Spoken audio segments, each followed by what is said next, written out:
The next caller that we have is Ashwani from Canada. Did I get your name right? Yes, you did. Perfectly all right. Wonderful. How are you I doing guess today, Ashwani? look, I'm good. Thanks. It's pretty good weather out here, and I wanted to start the call with saying thank you very much for taking my call, first of all, Mm-hmm. and it's a pleasure to talk to you both.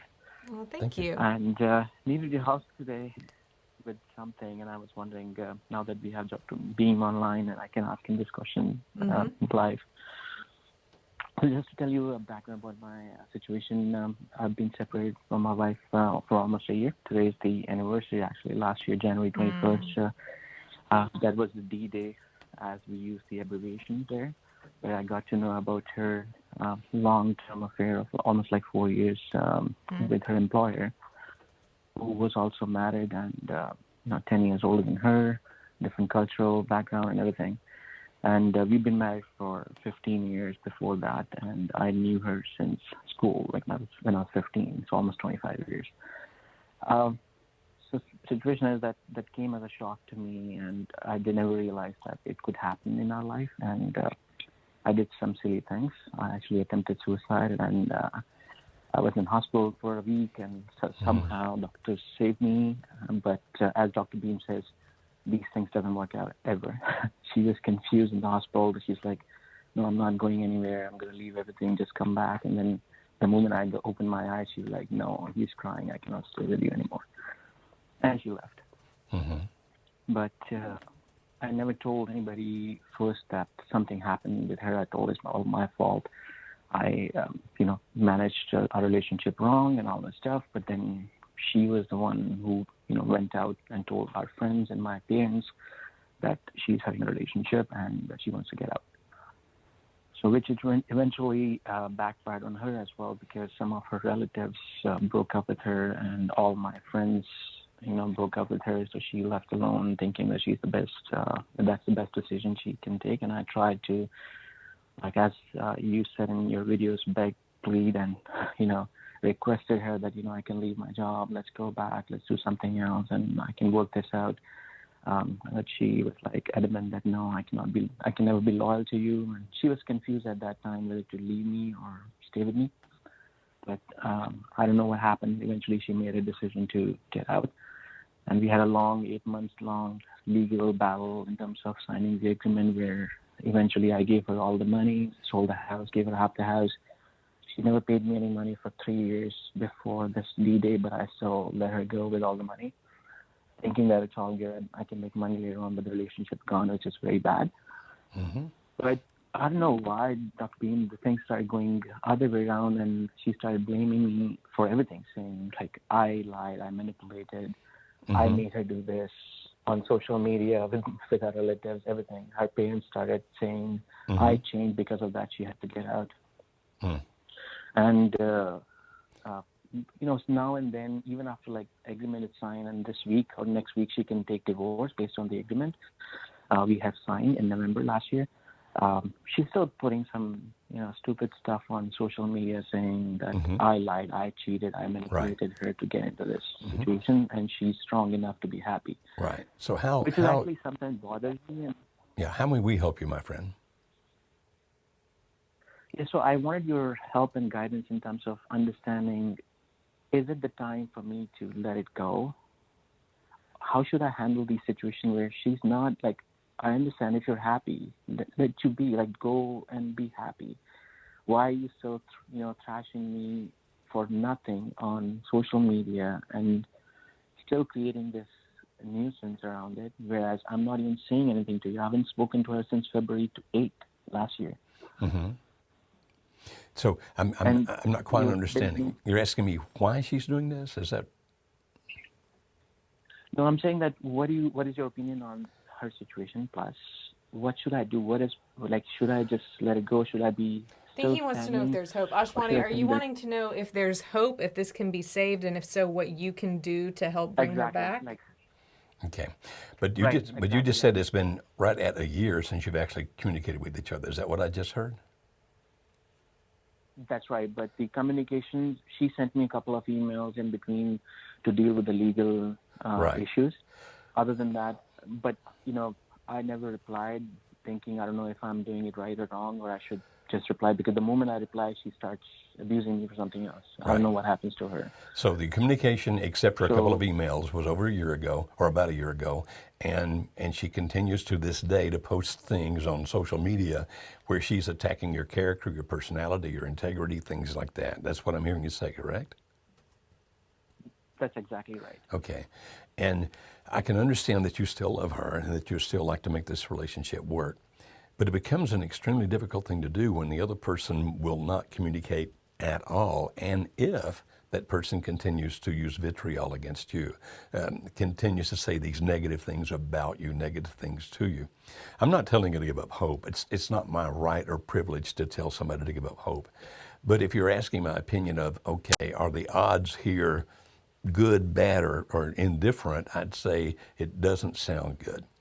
Because here's a person that just won't listen. Now, does that mean that she won't at some point? She may. Could it mean that at some point you start communicating with each other? Yes. Understand that when people are saying really negative things about you, that kind of anger is always based on some kind of pain. Now, it could be pain that she feels that you've caused her. That's a possibility.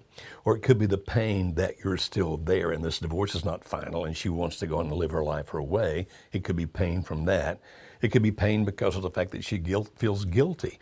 I can't tell you what kind of pain is driving this, but the fact that she's continuing to be so negative about you and say so many mean things about you to other people indicates a great degree of anger, which indicates the great likelihood of a great deal of pain within her. Mm-hmm. And so therefore, if you're going to help her alleviate the pain, and I don't know that you actually can, but accepting the fact that she wants out, accepting the fact that legalities are going to get to the point where she can be divorced and move on. Divorce in our world, when we talk about divorce, we don't think of that as being the end. There's always possibilities after divorce, although I understand nobody wants the divorce and it's a panic thing to think about divorce. But what I'm hearing, and I can't tell you what to do, but what I'm hearing sounds as if the inevitable for you is to say, okay, let it go ahead and happen, let it go ahead and end, and I'm going to start living my life as if there may be somebody down the road for me. Then, if at some point she starts changing and starts losing this anger, this rage, if she starts becoming more amenable to conversation with you, then maybe then there's a possibility of putting this back together, and we surely hope that happens for you. But based on what you're describing right now, it sounds like the situation that you're in, the only way I would know how to proceed, and if it's a better way, fine, but the only way I would know how to proceed right now is to say, okay, if she wants it legally over, I'm going to let it be legally over. Now, I would ask you to be very more conscientious about how much you give her, because what I heard you say is you gave her all the money, you gave her half the house. I don't know that you actually benefit the other person by giving them too much. Yeah. She's already angry. So I doubt anything you do is actually going to make her truly angrier at you. But at this point, think in terms of two things. Number one is, what do you need, and make sure you protect that. Number two is, are you really aiding and abetting, what's the word they use for that in psychology? Enabling. Are you enabling her to do some bad stuff by giving her too much? And so I would ask you to consider speaking to your attorney and saying, I want to be fair, but I don't want to give her everything. Two reasons. I need what I need. And number two is, I don't want to enable her to go do whatever the heck it is that she wants to do. Mm-hmm. But again, that's your decision, my friend. But if it were I, that's how I would approach it. Yeah, that's exactly what I understood, Dr. Beam. The situation is that I've already, we had this legal issues for almost 8 months, where I actually fought for my right.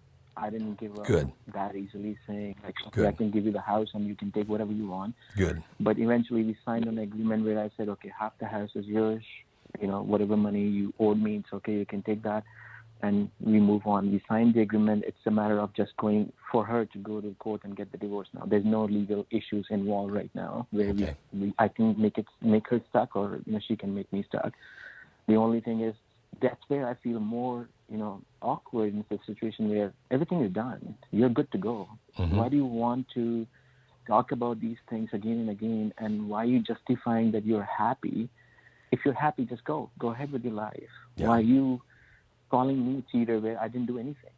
Well, it might be, my friend, and understand, I'm not for divorce. I'm pro-marriage.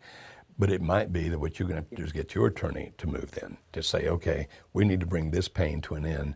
Therefore, I want my attorney to go ahead and do the things that will make this marriage end, so that hopefully she'll start viewing things differently. Hopefully at some point we can put it back together.